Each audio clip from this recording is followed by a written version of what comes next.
What does a world without fear feel like? For 3 centuries humanity knew. It was the Age of Concord, built by the Sentinels.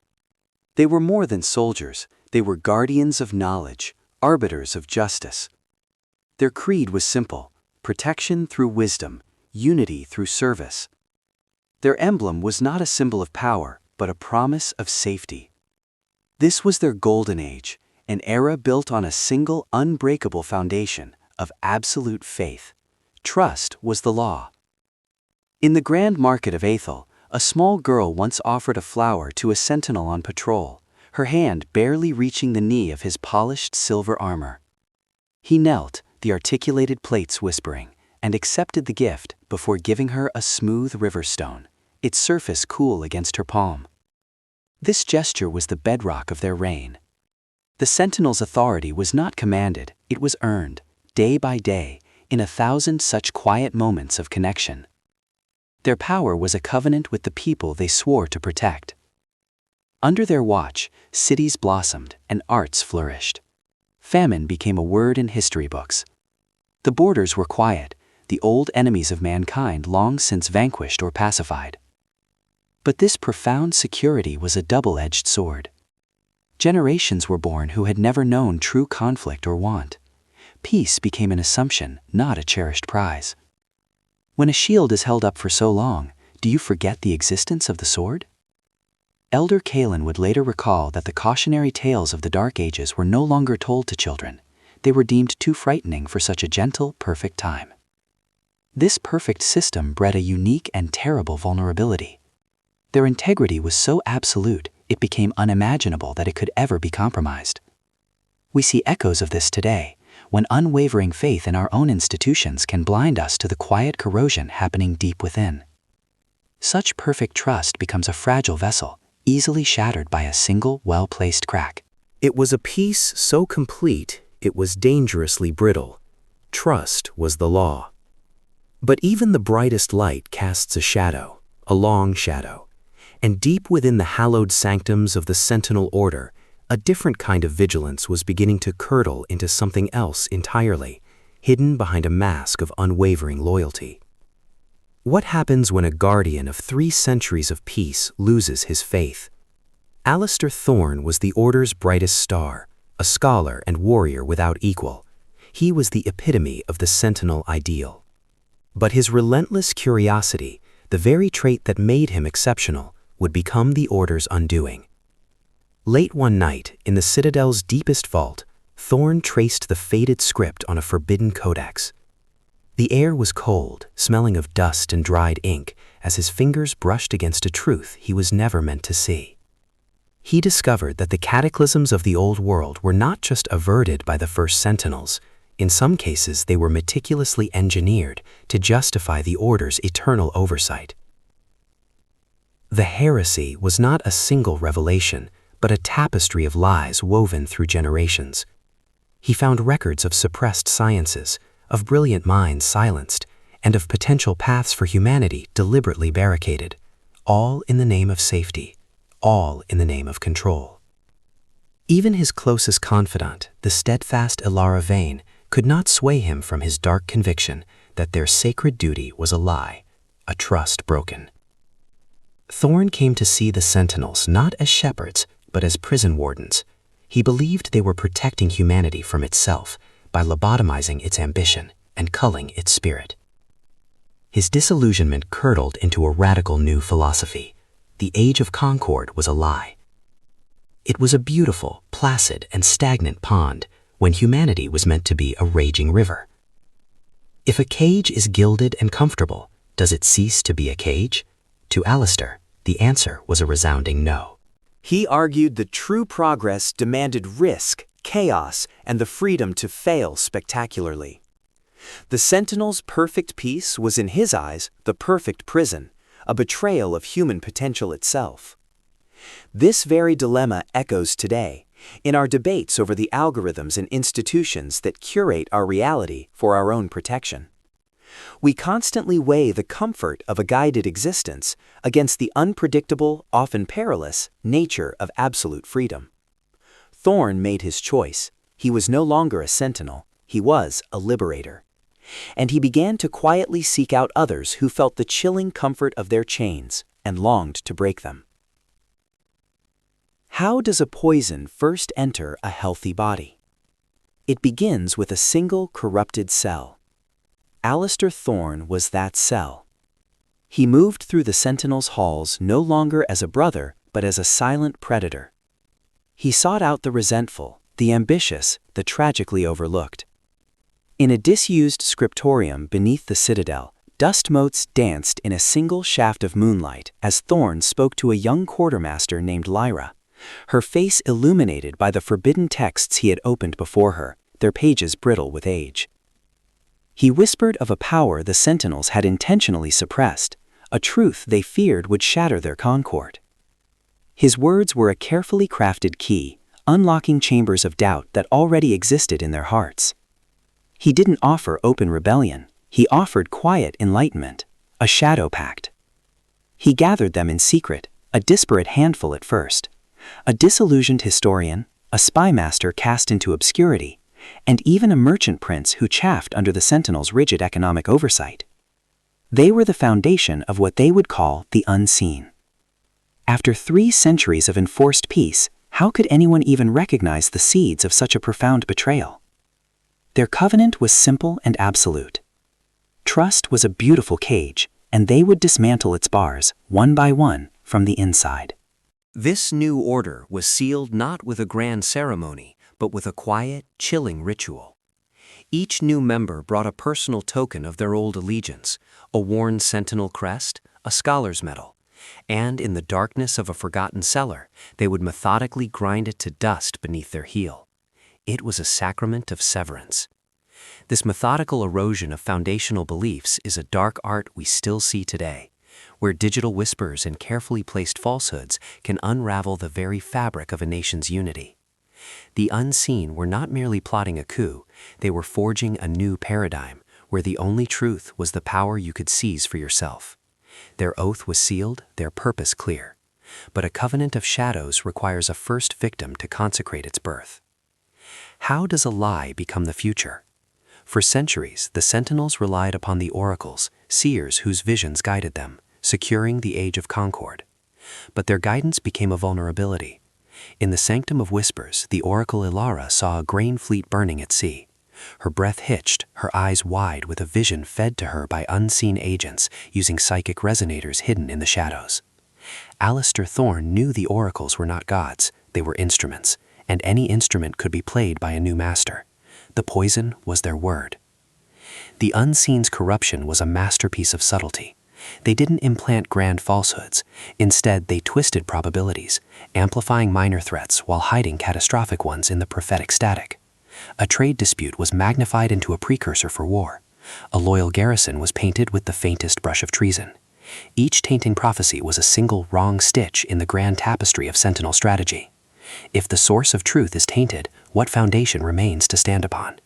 The first cracks appeared not in fortress walls, but in Sentinel certainty. A betrayal of trust. This strategy echoes today as poison data flows through trusted channels, turning belief into a vulnerability. The goal was not one catastrophe, it was a pattern of small, inexplicable errors. The public began to whisper. The Sentinels, once infallible, now seemed uncertain, their judgment faltering. This erosion of faith was the unseen's true victory, a quiet coup against reality itself. And so, guided by a lie about a phantom naval threat, the Sentinels diverted their best legions, leaving the northern Eridor province completely undefended. How do you fight an enemy who uses the mind as a weapon?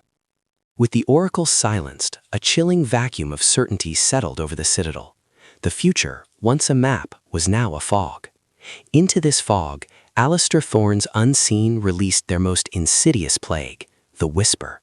It was a war fought not with blades, but with words, designed to sever the one thing that held the Sentinels together, trust. The campaign began subtly.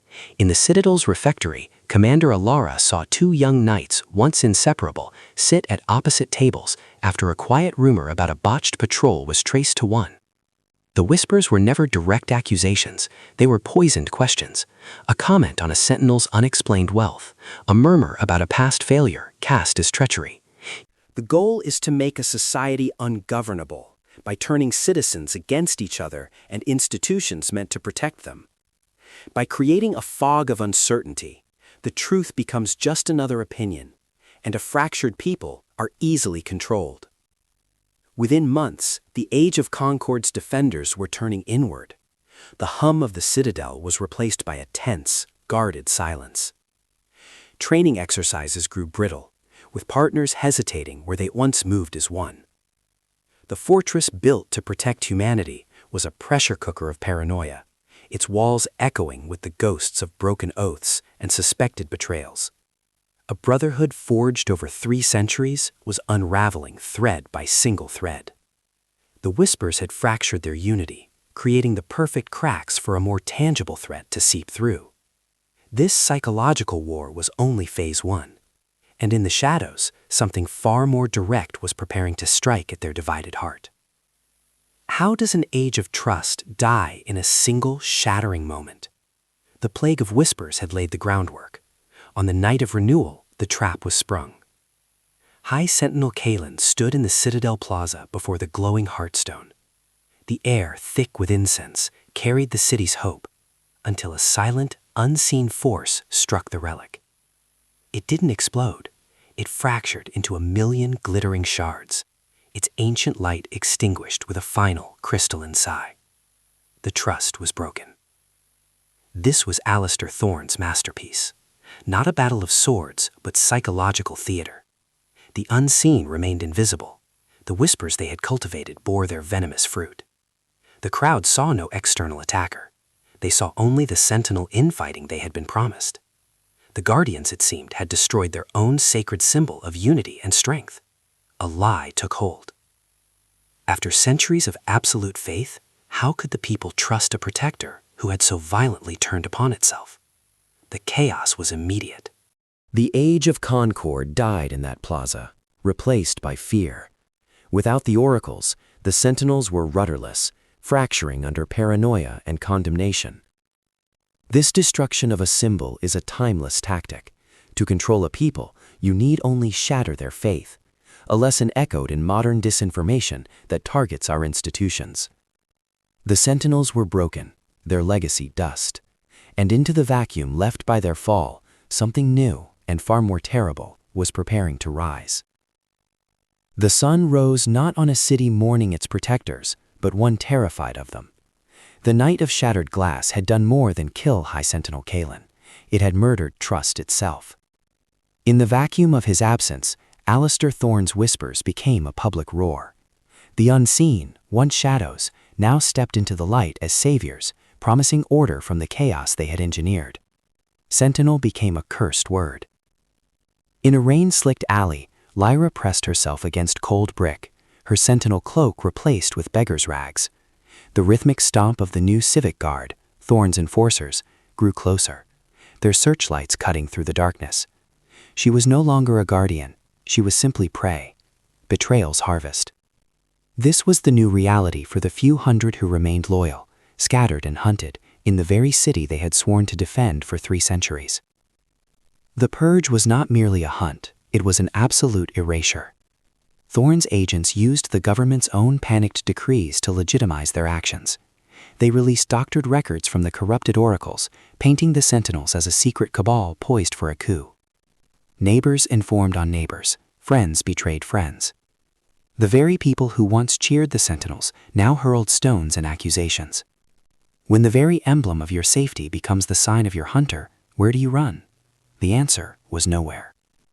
The great citadel, once a beacon of knowledge, became a fortress of the unseen. Its libraries were purged of Sentinel history, its halls stripped of their insignia. The Order was not just defeated, it was being unwritten, its legacy systematically poisoned for future generations.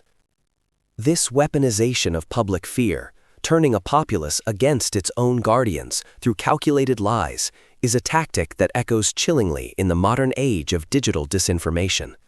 The truth becomes whatever the powerful say it is. By the end of the year, it was over. The purge of the faithful was brutally efficient. Some were captured and publicly tried for treason. Others, like Lyra, vanished completely, becoming ghosts in their own homeland. The ancient order of Sentinels was effectively extinct. With the last echoes of loyalty silenced, the unseen were no longer just a conspiracy, they were the new order, and their true work was only just beginning. How do you enthrone a ghost?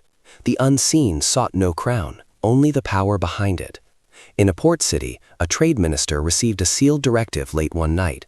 The courier was a stranger, the order absolute, halt a grain shipment, and he obeyed without question. This was their new world order, built not with armies but with levers of influence. They were the architects of a society born from the ashes of the Age of Concord, a world where the purge had cleared the path for their silent, suffocating reign. Alistair Thorne knew that direct rule created targets. His unseen covenant wove a web of intricate influence instead.